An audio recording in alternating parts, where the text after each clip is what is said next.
Okay, hello everybody, and welcome to Skeptic Hangout, the place where we sit back, relax, and discuss some of humanity's most controversial and intriguing topics through the lens of skepticism. We have with us the excitable, pedantic, and colorful Richard Gilliver, enthusiastic and witty yet gormless Richard Gill, and myself, the energetic, passionate chatterbox Laura. Today, we will be discussing Easter. So grab your English tea or your iced caramel macchiato, get comfy, and join us as we unpack how a bunny can possibly lay chocolate Easter eggs. All That's right, Rich. the question that Christianity poses at Easter time. I know it's a hot topic of debate. I should say a Can I topic of start hot by debate. welcoming subscribers and directing people towards our Facebook group, please, Laura? Take it away, Richard. No, Yes, let me try that again. Take it away, Gil.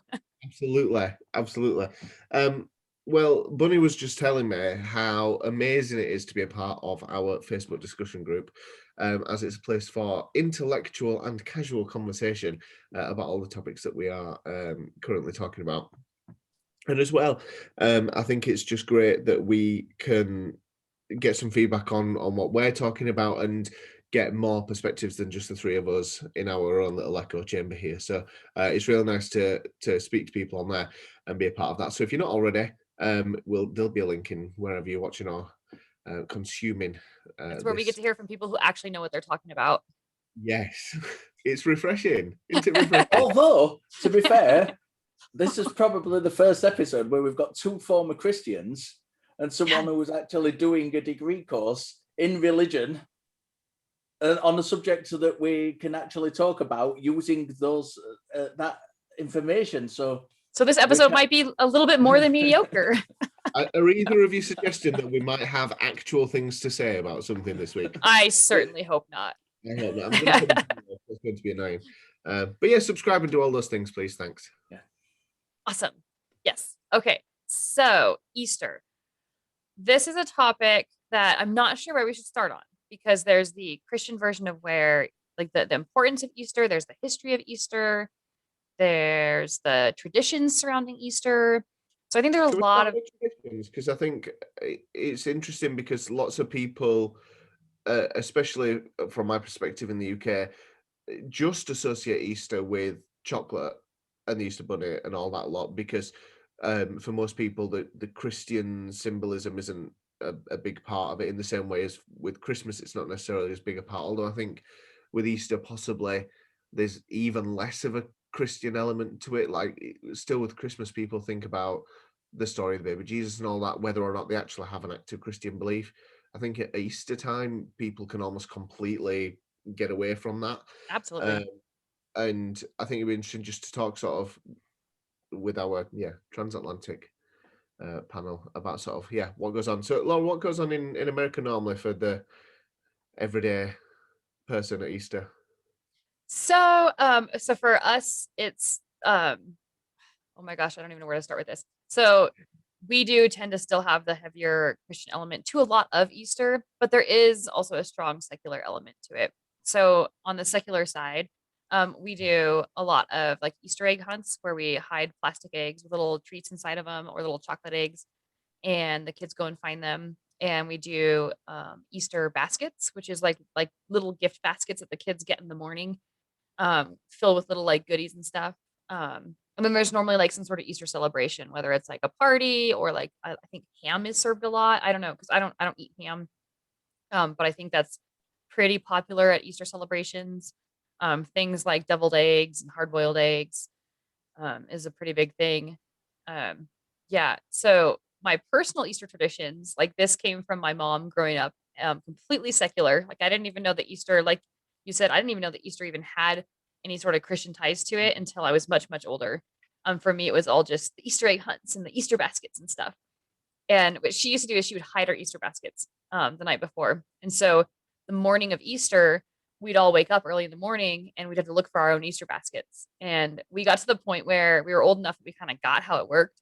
So if we woke up early and we were the first ones, even if we found the other kids' Easter baskets, we would just go take ours and start looking through it and playing with our stuff. And we wouldn't tell them where their Easter baskets were. So every kid had to find their own Easter basket by themselves. And So I've taken that tradition and I pass it on to my kids. And as they get older, where I hide it gets progressively harder for them to find it. Family traditions like that are just great. Like, Love it. when you do stuff for your kids that you did when you were a kid, and yeah, it's just lovely. Richard, because obviously you are not, sorry, Gilliver, you've never not had a Christian background, but obviously you've talked about being brought up in a country where the C of E is all around and whatever else. So what about for you, traditions wise? Eggs. That was literally when I was really young in school in the very early 80s, in like I don't even know what you'd call it, the first years of junior school and infant school. Yeah. Then we kind of had the old Easter story thing going off, but as far as family traditions go, grew up in a completely secular household with no religion whatsoever, so it was just all about the eggs for us. Did you guys have an Easter bunny? Not, I mean, we were aware of the story, but it never featured in any. We just got eggs on Easter morning. That was it. We were just given a bunch of chocolate eggs. Oh, because one of the things we always had in our basket was a chocolate bunny, and like we didn't know the story, but yeah, it was significant. No, that was it. So I'm guessing you had more of an insight into the religious aspect of it, Gil, with well, because we were not particularly religious up until me being about 6 or 7. And that's when we sort of started going to church, and my parents got more into it, and obviously me and my sister did. But my parents were not big on buying Easter eggs for us because they were conscious of, I guess, how much sugar there was in them. So we always used to get like an Easter gift, and I think I always used to get like a Now CD, like Now That's What I Call Music 40, whatever it was, and so we'd always just get like a random gift, and yeah, like for us, Easter became this big religious thing. So like we'd do the whole like Stations of the Cross at church, where we go around and experience the story of the Passion of Jesus, and yeah, like the whole shebang really. So yeah, it did become this big religious thing, and sort of that secular Easter bunny and Easter eggs kind of got a bit sidelined, but now I enjoy all of that very much, and we do hide eggs and stuff around the house for the kids nowadays. Yeah, and it's fun. My biggest takeaway from that, as was in a previous episode, was just the amount of age difference between us. I can remember when Now That's What I Call Music 1 came out, and you were talking about like Now 40. Oh my gosh, that's true. Oh, sorry. I can't but apologize. And so I guess gift giving might be slightly bigger in the United States, or maybe slightly bigger within my little mini subculture, because we would get like baskets full of all kinds of different stuff. Like they're usually packed full of things. And a lot of times they're like spring goods, like soccer balls and jump ropes and sidewalk chalk and bubbles. And like now, because I have teenagers, we load it full of like Pringles and beef jerky. Like we might get them like a GameStop gift card. I don't want to take it off topic too much, especially this early on. Oh yeah, is it not true in general that in like for Halloween and stuff, the way Halloween is portrayed from America to us in Britain, it's a much bigger thing than it is over here? We love our commercialism, dude. Like we love any opportunity to buy gifts, to spend money, to get things we really don't need. Yeah, I think all of our holidays, from what I understand, are just it's like we just put it up a notch. Yeah. Okay, but getting back to Easter. Okay, so many different traditions, but what features heavily in all the traditions is the Easter egg, of course. And then there's the bunny, which maybe doesn't feature as much depending on the culture. It's huge over here, but and then you've got your bunny. I don't know why he's not still on screen.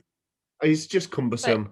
Oh, hold him. He doesn't stand on his own. I've got to actively hold him here. It's just no good. No good. You should apologize later for talking that mean to him.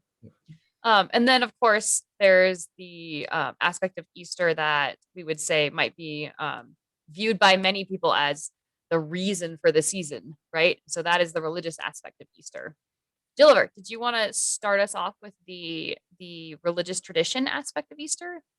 Well, or is that too I mean, unnatural? I would look at it in a more critical way because I've come to it from a more critical way. I'd like to hear what you two think of the traditional story as ex-Christians. See if your stories match up.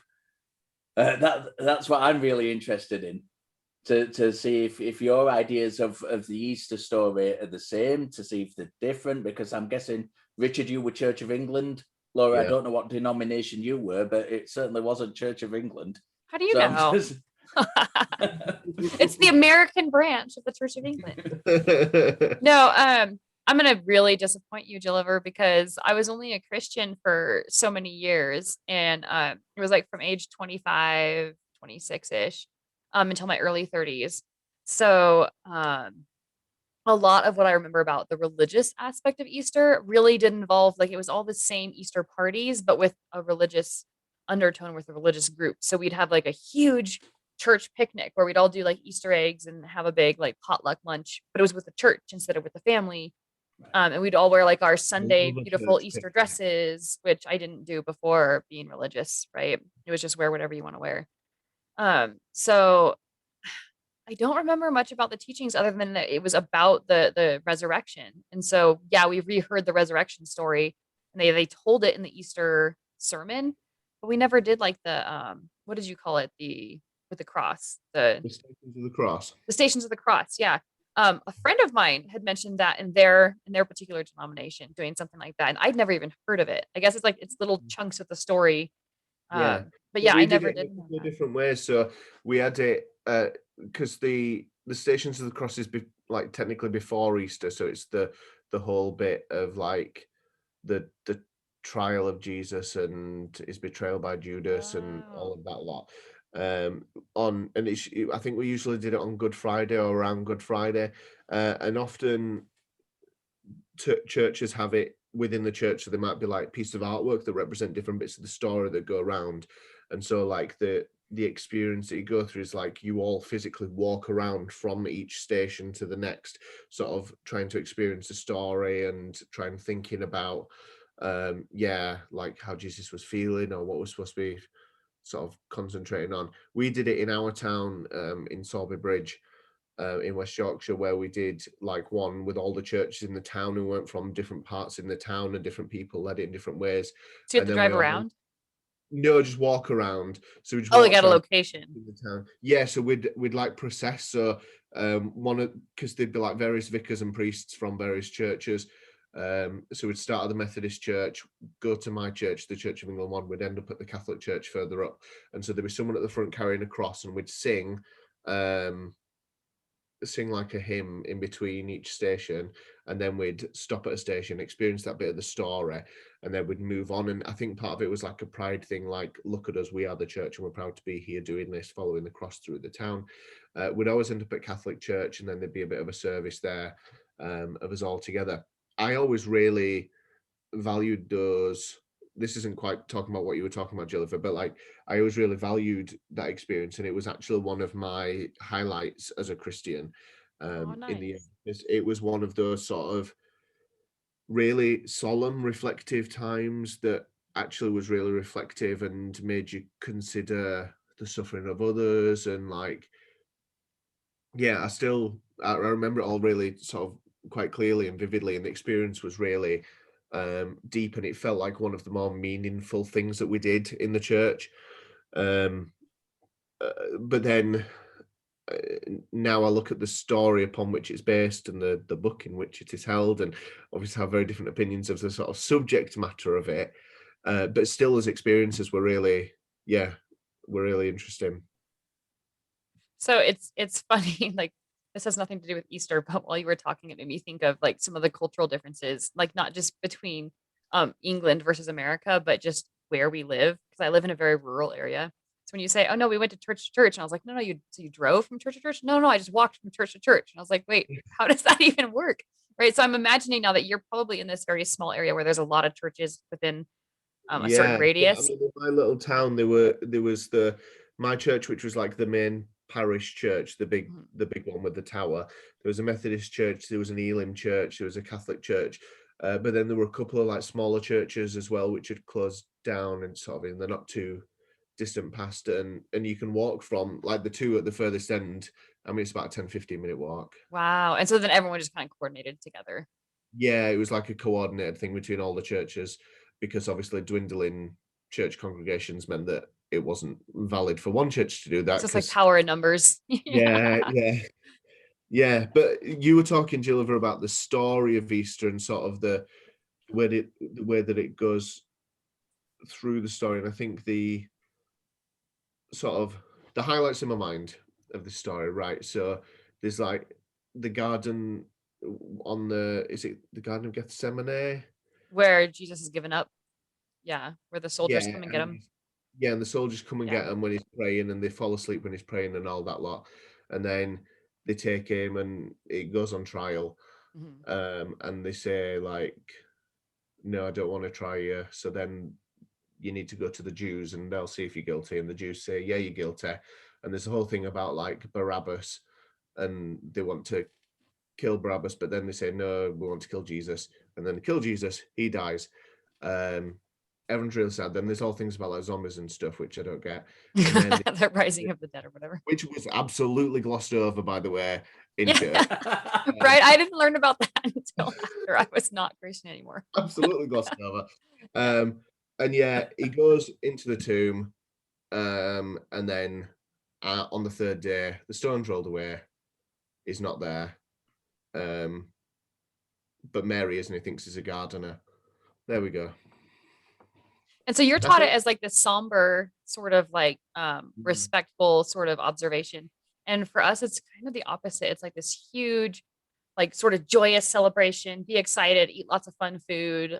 It's almost like they take the tragedy of Jesus's death and they turn it into sort of like this thing to be celebrated. And obviously from a Christian perspective, oh, of course it should be celebrated because that means that he saved us. So I get it. Welcome to Britain. But it's interesting. Yeah, it's incredible that like it's the same story and the same observations and the same holiday, but the perspectives, like we're almost manic about it, you know, like, oh, it's so great, it's so awesome, there's music and we're dancing and we're gonna have an Easter service and sure there will be a message. But this is just from my own perspective, you know, from my viewpoint when I was a Christian. But it felt like there was a lot more emphasis on Holy Week and the week building up to Easter. And then obviously we had our Easter Sunday service and he is risen indeed, and we'd sing all the songs. And like during, I think Holy Week, all the like vestments and all the like colours on the altar and stuff were all taken down. And then they'd all be back on Easter Sunday, all full of colour and all decorated again. And so there was like a celebration within the church service, I guess, on the Sunday, but nothing much else around. Yeah, a much bigger focus on that sort of somber build-up.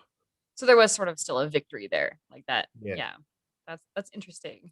I think there has to be a victory, doesn't there, with the story? I would think so, yeah. And I'm going to delve into the story in a little minute, but the reason I wanted to ask you both that, and what I found interesting when you were both talking, is that they're both quite they're not too different, but they certainly have differences from the kind of scholarly way of looking at it. And that's where that's the background I'm coming from, having never been I've never done any of the celebratory part of it whatsoever. But I find the scholarly part of it really interesting. I mean, textual reading text, whether they be Christian, Buddhist, or Islam or whatever. I find the text, delving into the text really interesting. And the points that were picked up on, that like regarding what Richard said and what you said, were quite what I would assume would be brought up by practitioners who didn't really have the scholarly insight of the background of it. I'm not suggesting for 1 second either of you don't have that now, but I mean, just simply from a believer's perspective, the majority of believers just go into it believing what they're told and following the traditions that they follow without looking into it. And that goes for all religions, not just Christianity. Yeah, but I think like I've investigated and interrogated like those texts, for example, so much more than when I was a Christian, because we were just given this bit from Luke, which shows this bit of the story, and then later on in the service, it'll be this bit from Matthew that shows this bit of the story. And it's that sort of, pick the nice bits there, hence the lack of zombie knowledge, which is fascinating.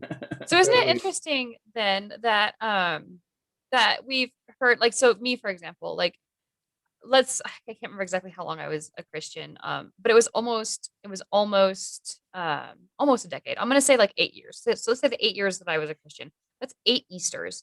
And now, granted, over the course of my life, I've had many, many, many more secular Easters than I have Christian Easters. But in all that time, I still couldn't tell you the exact, like, what I learned on Easter about Jesus' resurrection and stuff. So what I know about the resurrection is what I've studied and what I've read outside of that.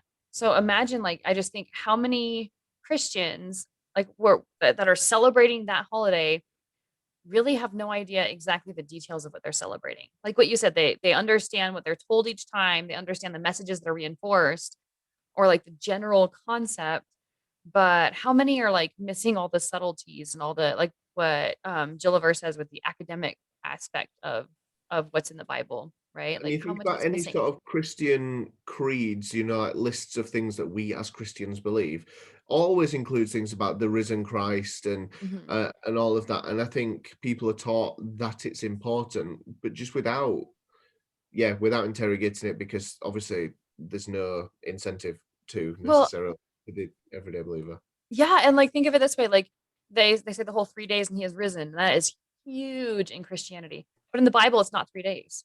He's only in the grave for 2 days, right? No matter how you do the math, the way that it's described, he's not in the grave for the full 3 days. But that's what's I'm taught at glad Easter, you and that's what we brought believe. that up, because that's a point I've purposefully avoided. I can math, people. I know, for the thing is, I first came across that discrepancy, and I'm not too sure it is too much of a discrepancy, but like I say, I don't want to go into that.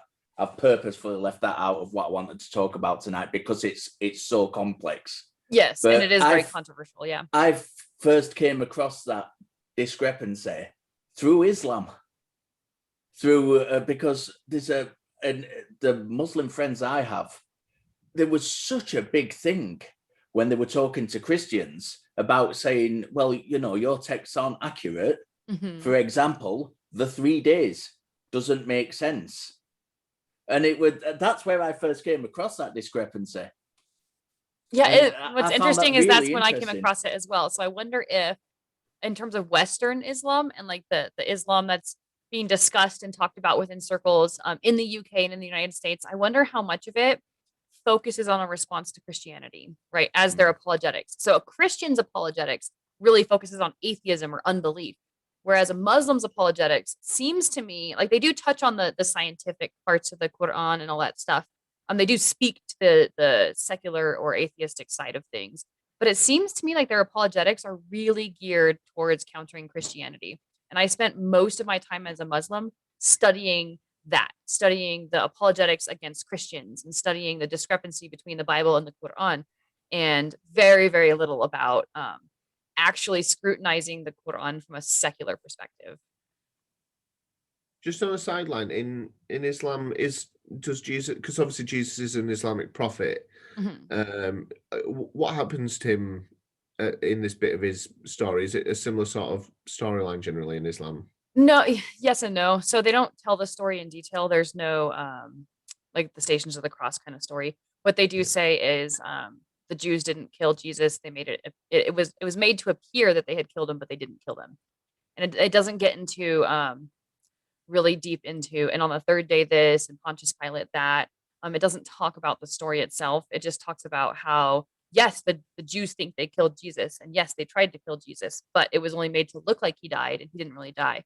And that, in a way, it's sort of, on the one hand, it talks about like, oh, Jesus can't be miraculously dead if he never died, or he can't have sacrificed for you if he never died. So it handles that side, but it also handles the resurrection story when people say like, but he resurrected, and then a Muslim can just say, no, it was only made to look like he had died, and he really didn't. Yeah, and on that note, just for our listeners' benefits who have no clue about Islam whatsoever, True. if you're going to look up Jesus, he's actually called Isa. Isa. So just from a technical note, if you did want to go and look him up in Islam to read for yourself about what it says about him. Yeah, so Isa is the Arabic word for Yeshua, and Jesus is the Greek word for Yeshua. So yeah, just a little bit of perspective there. Yeah. I told you this was going to be the episode where we look like we knew what we were talking about. This may very well be the only episode where I kind of know what I'm talking about. And if I'm wrong, correct me, please. Please do. Please always correct us if we're wrong. Yeah. And right, so we've got through that. I wanted to talk about a couple of things. I wanted to talk about, first of all, I want to just very quickly mention and gloss over that there are many ways to read the Bible. And when we've been talking about, when I was talking about the way Christians or former Christians tend to have read it, I don't want to put that way of reading it down. It is a legitimate way to read it as a believer. So I'm not disparaging that in any way whatsoever. But there are you can do textual criticism. You can look at it from a historical point of view. There are many, many different ways to read religious texts. So you can't really take one way as the authoritative way over all others. You've got to look at them all as a conglomerate and make your decisions from there. Which is a big flaw in God deciding that was the medium. It is very important. Yes, it was. So I'm going to concentrate on doing what is known as a side-by-side analysis of a couple of parts of the Bible. And then I'm going to jump into some theology, which I'm sure you'll all be really excited about. So I'm going to concentrate on the trial of Jesus and on the resurrection of Jesus. And then I'm going to go into a bit of theology about the resurrection, but we're not going to get too deeply into that. And we'll be interjecting as like you make us think of things or whatever. I was just about to say, I want you two to interject because I don't want this to be me talking for half an hour. Oh, tell the truth. You do. It's okay. Whatsoever. I've made notes. We don't usually make notes, but I knew what I was going to be talking about and I didn't want to get any of this wrong. So, because as much as we invite people to correct us, I don't really want you to on this. I want to look clever. You don't want to purposely give them stuff to correct. No, so when we're talking about the trial of Jesus, we've got two gospel accounts that I want to concentrate on. We've got Mark and John. So Mark was written around 70 AD. John is generally thought to be 70 AD, but there's much more discrepancy. So it could go up to like 110 when it was being finalized. So Mark says, so if you see me reading, I'm going to do a bit of script reading here. So I apologize for that because I know how tedious it is.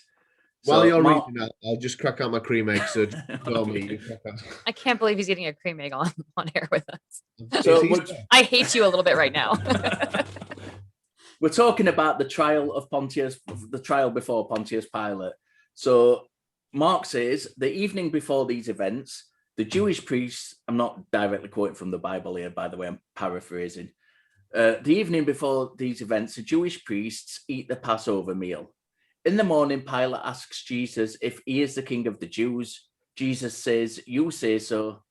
Jesus is accused of various things by the Jewish priests, and Jesus doesn't defend himself. Pilate then asks the people if they want the king of the Jews released, and the priests try to get the crowd to release Barabbas, which Richard touched upon earlier. The crowd call for Jesus to be crucified and Barabbas to be released. Jesus is flogged and sent to be crucified. That's the short version. So we then jump to John, and it's quite a different story.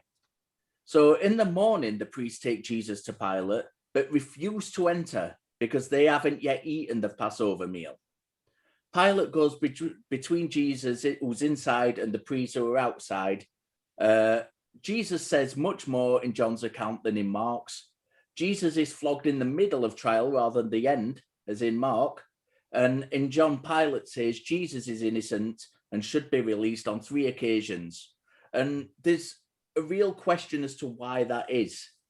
And a lot of scholars think it's because John is the most anti-Jewish of the gospel writers, and he wants a blame squarely laid at the feet of the Jews. That's why he asks Pilate to act in like kind of in the defense of Jesus, because he wants to take all the thing away from the Romans and put it at the feet of the Jews. Because there's the other thing about like different gospels written for slightly different audiences in terms of like some were for Gentiles who didn't have that sort of Jewish baggage behind them, and some were for Jewish people specifically. And am I right on the right lines there? Well, that's the apologetics part of it, but there's a lot of contention with that anyway, because I mean they were written at different times.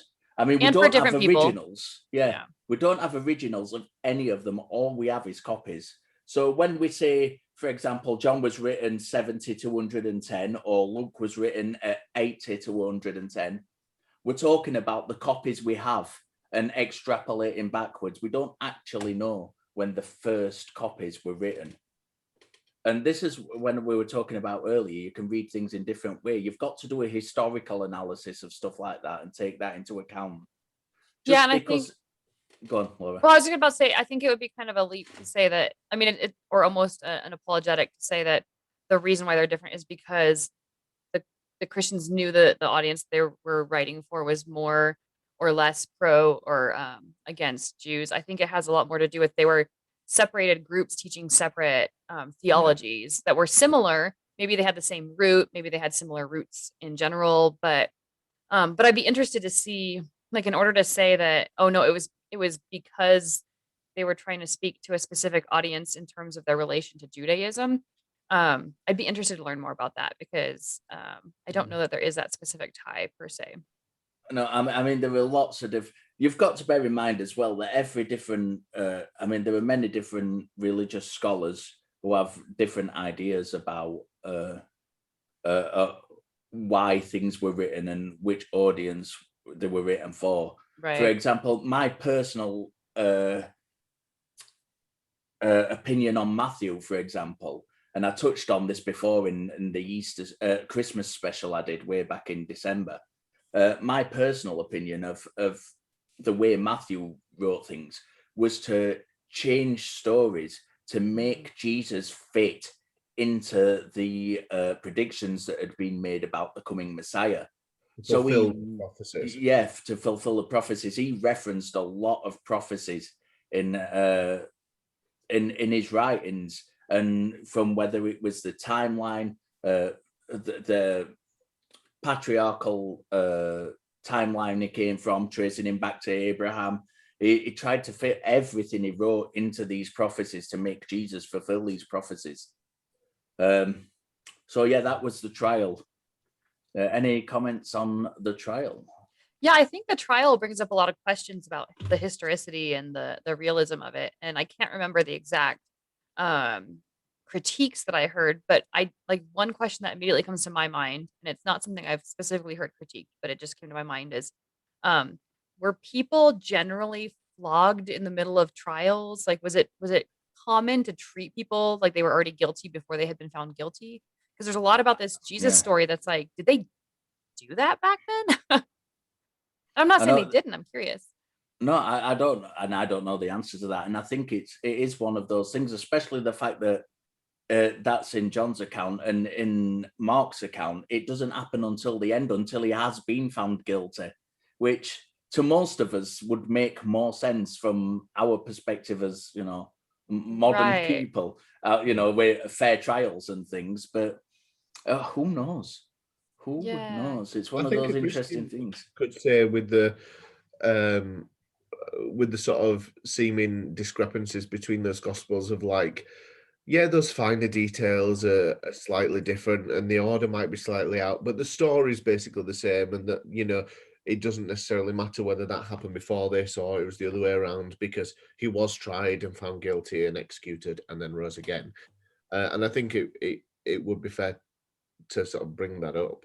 And obviously you can't say from our point of view, because there are these discrepancies, this story but I think it is worth saying, well, if there are discrepancies like this, which one of them is true? And if we can't tell which one of them is true, I say is true, like this is proof in any way that any of this is true. But if one of these is the true account of what happened, how on earth would we get to that conclusion?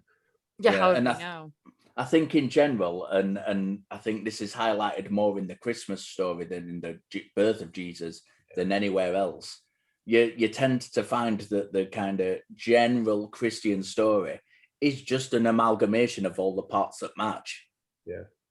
Yeah, that, or they'll take a piece from here and take a piece from there and they'll put it together into the story. But if you read them within their contexts, they don't really go together. I think in terms of the trial, the thing that I find the most troublesome from a skeptical perspective is that historical, like, how does it all fit? So going back to the whole hearing criticisms on it, one thing that I had heard, and I don't want to misquote it, and I don't know the resource, like I heard this years ago, was that they didn't do those kind of things back then, and especially not during Passover. So the way that it's written as though it's just this normal everyday, like there's nothing unusual about it. Oh, Jesus was brought to Pontius Pilate. The historical criticism that I heard is that the way that the narrative was written out would not have happened according to the Roman laws at the time and even the Jewish laws at the time. It would have happened differently if they had done it according to custom. And so whether it's go ahead. I think that they did, from and please correct me, anybody who's listening who knows better. I think that they did. The tradition was to release someone. No, I mean, like in terms of, it was more like his trial specifically, and I can't remember what details. Yeah, but there were certain details like how and when he was presented, when he would have been seen, the fact that it was like the Friday and then he was crucified and rose on the Sunday. There were some criticisms there where it's like, no, he wouldn't have been seen on the Friday. It would have been like the following Monday when they're back to business, like courts are closed. If it was the Friday, which comes back to the 3 days thing that we didn't want to get into. Yeah. I know. Yeah. So there's a lot of historical I've seen everything from Christian apologetics. I've seen at least 2 sources from the apologetic side of things that said he was actually crucified on the Wednesday to fit all this in. So it's a really wide, but it doesn't actually say in the Bible on Friday. And nowhere in the Bible does it actually specifically say. It mentions a festival or the preparations for the Passover festival, but it doesn't actually state Friday. Oh, okay. So that would be... There were different things that were called Passover festivals. So this is why people extrapolate different days from them. See, that would be interesting to learn more about, is what exactly the Bible says and doesn't say, because everything that I've been taught up until now was that because of the time references in the Bible and because of Jewish tradition and what would have been done on what days, that it was Friday. So even if it was Friday from the biblical point of view, even if we take the latest possible thing it could have been to Friday, it would have still have been Thursday night when Friday started because of the Jewish timing system. Yeah, they start as soon as the sun goes down. Yeah, on Thursday night. Friday evening would have been Friday morning, from our perspective. Yeah. So Thursday evening would have been Friday morning from our perspective because of the way the Jewish days worked. So and that's why it's so different. That's why I didn't really want to go into it, because it's so complex. It's really complicated. But Laura dragged us there anyway.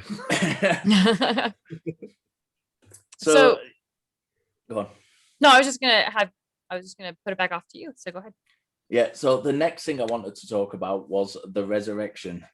And we're not going to get into the whole, I've seen so many debates on, is the evidence for the resurrection suitable or not? So I'm not going anywhere near there.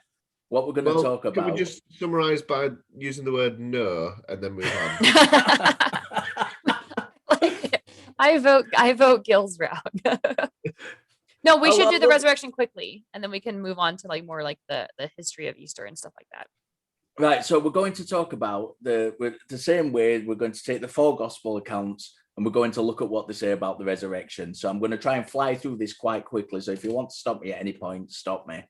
I do want to make one note first that the last 12 verses of Mark are not original and were added at a much later date. So the original gospel ends at verse 16:8 and 9 to 21 were added afterwards. and they just describe who saw Jesus and what he said to them in various scenarios. So Mark says Mary Magdalene, Mary, mother of James, and Salome went to the tomb. The stone had already been rolled away from the tomb, and they saw a young man there. They were told to go to Galilee and Jesus would meet them. They don't tell anyone what they saw in this account.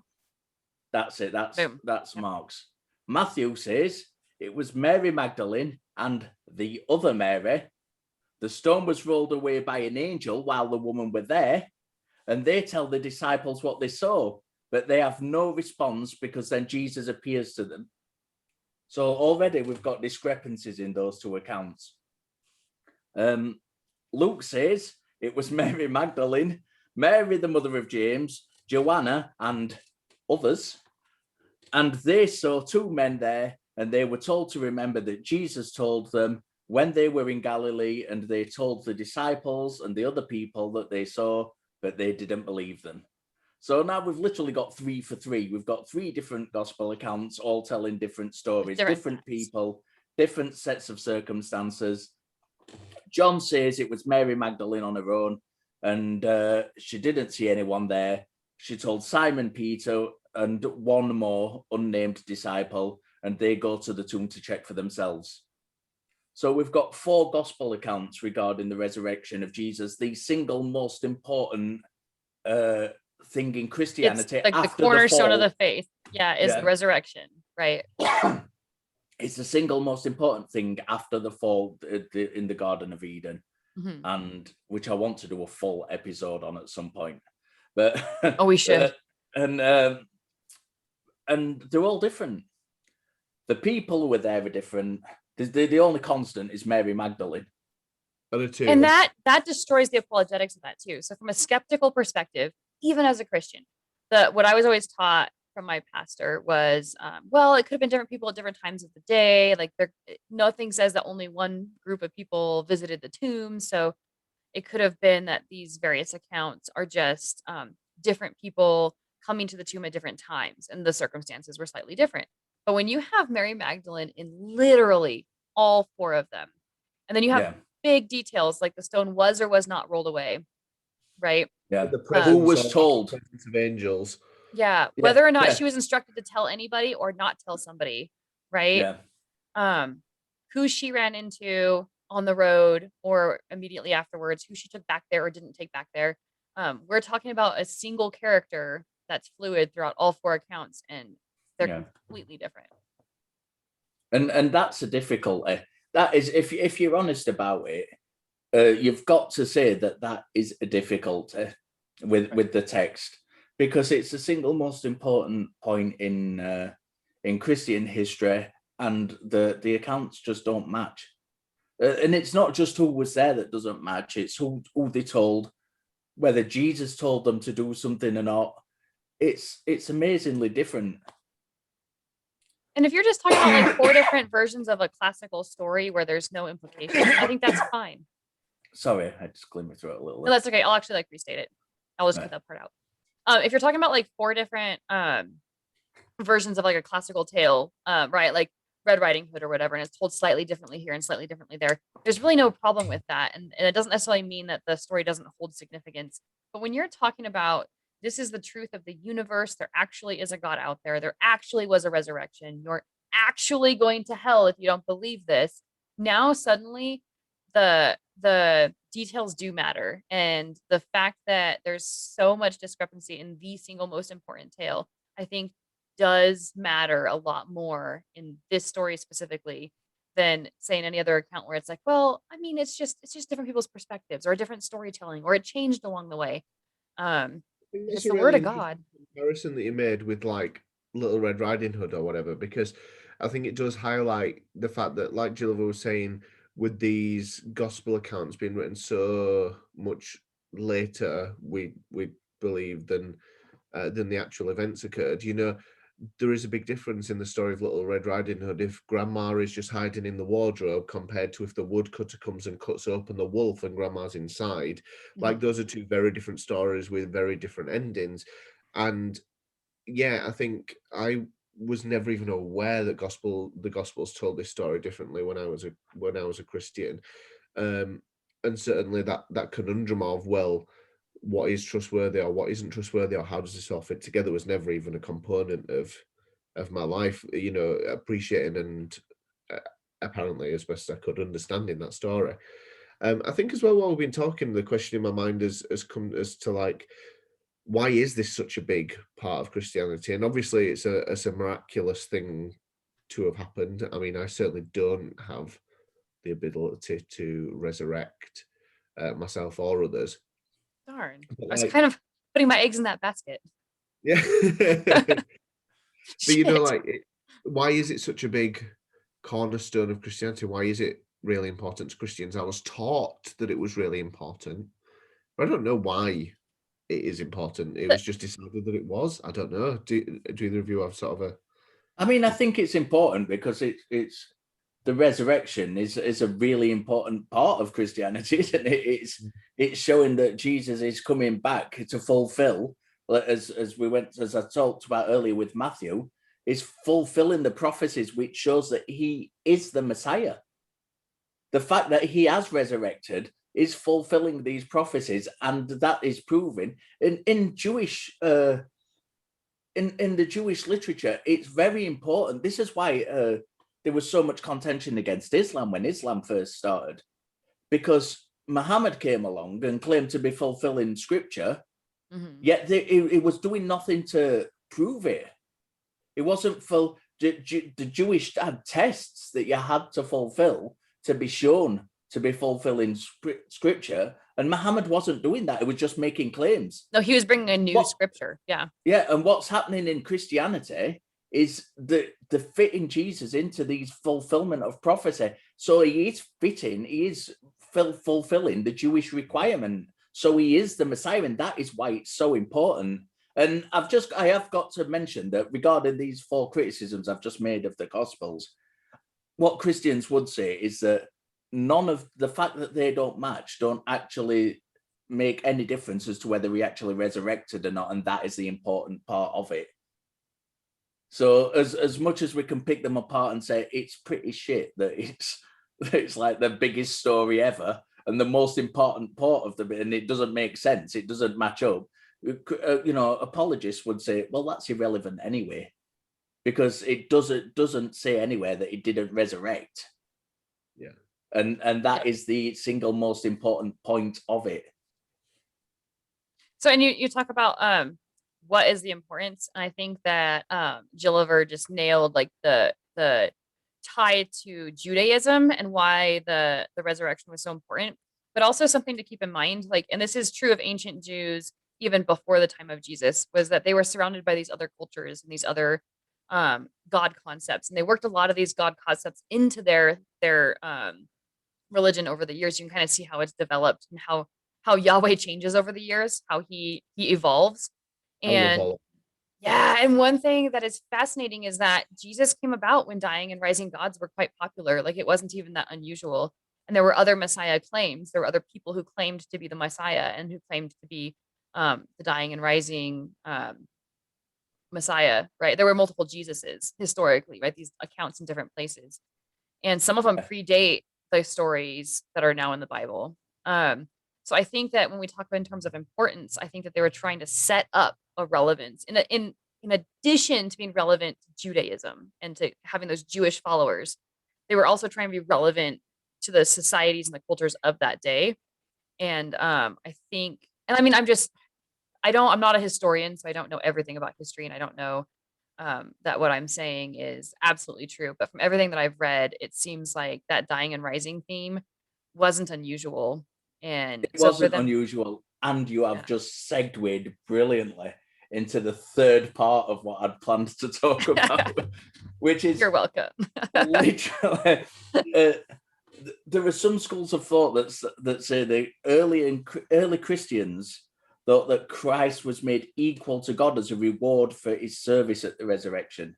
That's what it was for. It was a reward, that he wasn't God in some of the early Christian thought. Yes, that evolved over time too. And the theology surrounding I mean, this can go into the Trinity where I don't want it to go, so I'm going to stop short of going there.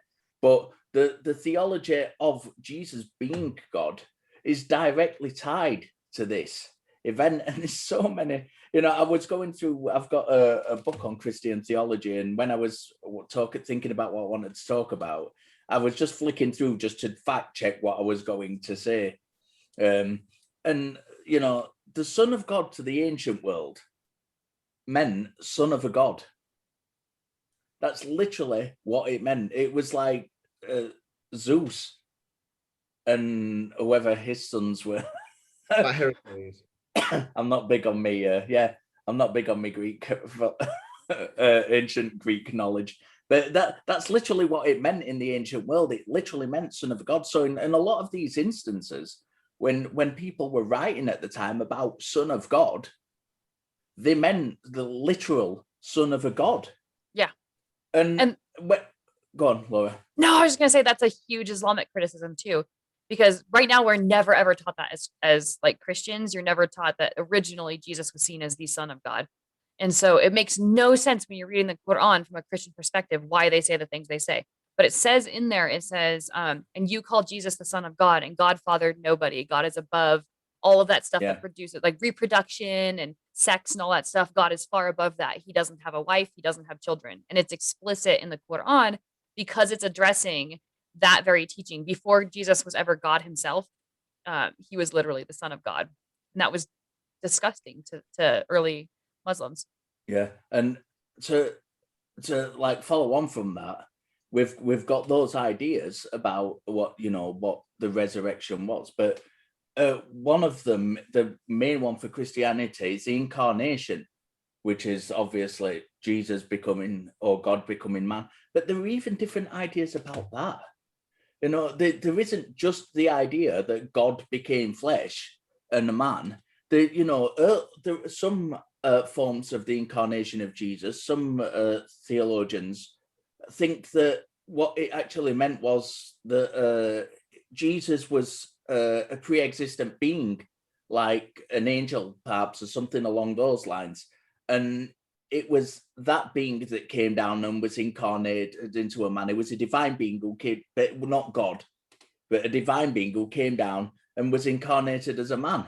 And it just shows that, like, I mean, I heard someone say recently, and I can't remember who it was. I was listening to a scholar on the subject, and they said that Christianity came about in the 4th century. It wasn't in the 1st century when Jesus was alive. It was in the 4th century that Christianity became about, because that's when all these things came and meshed together. The Trinity and the incarnation and all that first came together and were formed. And that, if we have a look back at philosophers and stuff, that's when which we talked about last episode, that's when all that like early Christian philosophy really kicked in, when at the councils of Nicaea and things like that, and everybody got together and they were bashing out these ideas, and it was a real melting pot of, well, this is what I want in there, and this is what I want in the Bible, and they just hashed it out.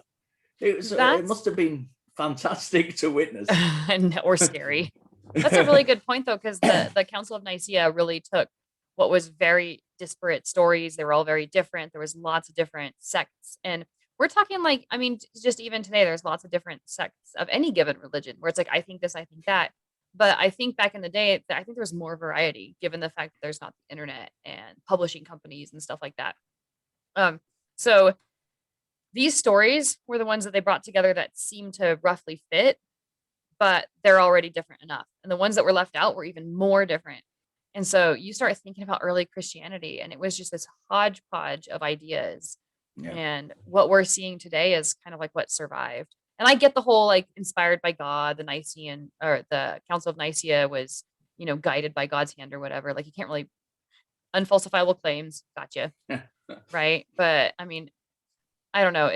That's a demonstrable point in history where you could see Christianity Christianity didn't even take a turn. It didn't even exist beforehand. That's when it became a conglomerate of ideas that became Christianity. I think it's interesting what you said, Gilliver, as well, about sort of language and use of words like Son of God and those sorts of things, because I think with us being temporarily disconnected from the time when those things were written, like we kind of don't, like I never even thought about Son of God as being that idea of son of a God until you just said it now, because I sort of just, you sort of take all those meanings of the actual words because you know that it just means Jesus. It's like the prophecies that say that that were prophesying Jesus coming, saying like, and he will be called Emmanuel and things. It's like, well, it wasn't. It was called Jesus, but like kind of take that to be like, oh well, but that means God with us, and so because it means God with us, it's a story about God being with us, and so that's kind of, we take words and sort of they almost lose all their meanings because it's just about this big idea, and those details of those words and those meanings and things like who was outside the tomb and all of that don't matter because it's the big idea that does matter. Going back to what you were saying about that, yeah, the resurrection is the thing that's consistent, and that's what matters. Yeah. I was wanting to say something on that point, and one of the points you raised, and I've completely forgot what it was. We need to wrap it up in like the next few minutes as well. Otherwise, we're gonna end up with an extra long episode. This one actually is going extra long, which is fine. But right, I'll try and nip things in the bud as much as possible. Then with the last couple of things I wanted to say. You're on page 1 of your notes, and we've got about. No, I've finished my notes. I've finished my notes. I want to respond to something you said, but I can't remember what you said to respond to. Neither can I. But no, what one thing I did want to say, which wasn't in the response to you, was that there, growing up, not particularly religious, but having kind of been in a country where we don't have separation of church and state, so religions in every school anyway. The one thing we were taught from pretty early on was that there was a schism in Christianity because of Henry VIII and all of that. But one thing that was never really touched upon was that the fact that really, really, really early on in Christian history, there was the major Christian schism between East and West, where the kind of Pauline school went off. Eastern Orthodoxy, I've remembered what I was going to say now. I don't know how I got to that from that, but I've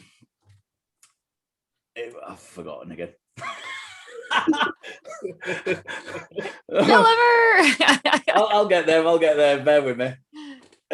So a lot of this stuff that I've been talking about tonight, I know a lot, if we've got any Christian listeners, a lot of them might be thinking, well, that's just criticism for the sake of criticism, and no real Christians think along those lines. But Christian scholars are fully aware of this. A lot of the work I read is from Christian believing scholars. Mm-hmm. They're just honest people who are going in and doing the work. And it need not affect the faith. It's something that, and I was brought back to a thought I had about, I read a review for a Bart Ehrman book once, going back a couple of years ago. I can't remember what book it was, but there was loads of criticism on the kind of feedback. I think it was on Amazon, and they have reviews. And the reviews were a lot of the reviews were saying, but this is, this is, everybody knows about this anyway. Everybody knows about it. It's just creating a mountain out of a molehill. But it wasn't stuff that the general public knows about. It wasn't stuff that the general believer. It's the stuff that scholars are fully aware of. They just don't pass that information along. Now, I'm not questioning the motivation of why they don't pass that information along. I'm not saying it's anything nefarious. Or it gets passed along, but not everybody reads it. Like, a lot of scholarship does not hit the bookshelves of the average person. And even when scholarship does here and there, it's not substantial. So I wouldn't put it on the onus of the scholar per se, although they probably play a role. But yeah, the average person that's a lot of research to do. Yeah, I mean, you two exemplify that amazingly when you both said while you were Christian, you didn't know half this stuff. Yeah, I didn't It learn much wasn't about until you Christianity left until I was out. Christianity. Yeah. Yeah. Yeah. And I think that's a good place to finish. Yeah, and one thing that I wanted to add just at the very, very end is that as we're looking at Easter, we're looking at it from a skeptical perspective. So we're not saying this is right or this is wrong, or we're not coming to any conclusions, but we're discussing that, hey, when we look at these stories and when we look at the Easter celebrations and the Easter holiday, we're just stepping back and looking at it from that skeptical perspective of not automatically believing it's true and then kind of discussing why. So yeah, I'm sure that there's lots of religious justifications for all these different things, and that's fine. But it is good to look at things from an outside perspective and say, like, where are the issues with it? Where are the holes in it? And can we look a little deeper and kind of, is there a way of, what's the word? Like, is there a way of satisfying or like filling that hole? Or is it, what am I trying to say? I think sometimes when you're in that situation as a believer, and certainly this was the case for me, that sometimes it's like, when you're too far into a picture and you can't see all of it because you're only seeing like the bit that's there in front of you presented to you. And I think just sort of looking at it whole hog, even like you were saying, Gilliver, about the text thing between the different books and stuff, never would have occurred to me to do as a believer.